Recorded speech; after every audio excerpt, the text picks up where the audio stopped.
अंग, जब बहुत सारे अंग मिलते हैं तब क्या बनता है बाबू? अंग। जब बहुत सारे अंग, अब अंग क्या क्या क्या होते हैं?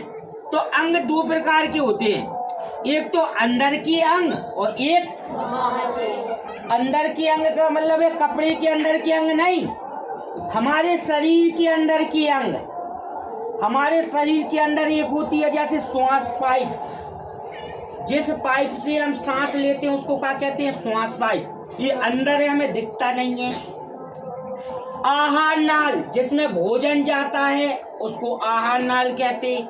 छोटी आंत, बड़ी आंत, आमाशय, अग्नाशय, ये ऐसे पार्ट हैं जो हमें क्या आंखों से नहीं दिखाई देते हैं, ये हमारे शरीर के अंदर होते हैं।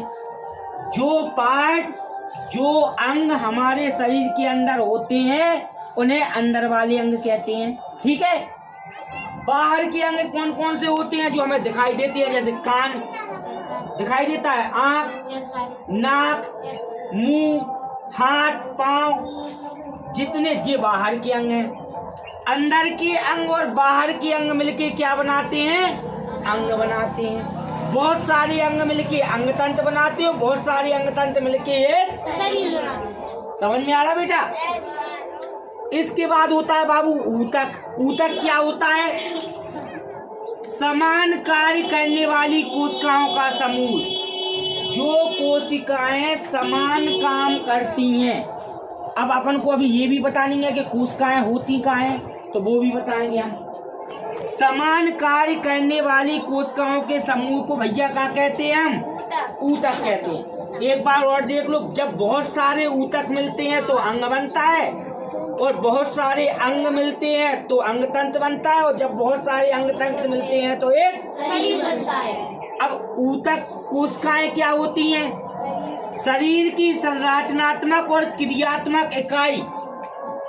जैसे कि कोशिका का एक मकान होता है ना, मकान, तो मकान में सबसे छोटी चीज क्या होती है? सबसे छोटी क्या होती है मकान में? ईंट। ऐसे ही हमारे शरीर जब बना है तो सबसे छोटी ईंट क्या कहलाती है? कोशिका। इतने सारी हमारा पूरा शरीर बना है ना, तो बहुत सारे शरीर में बनने में बहुत सारी क्या लगती है बाबू? कोशिकाएं। तो इसी प्रकार बहुत सारा जब एक मकान बड़ा बनता है तो क्या लगी होती है उसमें? ईंटें। तो हम ये कह सकते हैं कि ये शरीर की कोशिका ईंट है। ठीक है। तो इनके बारे में हम लोग पढ़ेंगे। ठीक है भैया, समझ में आ गया?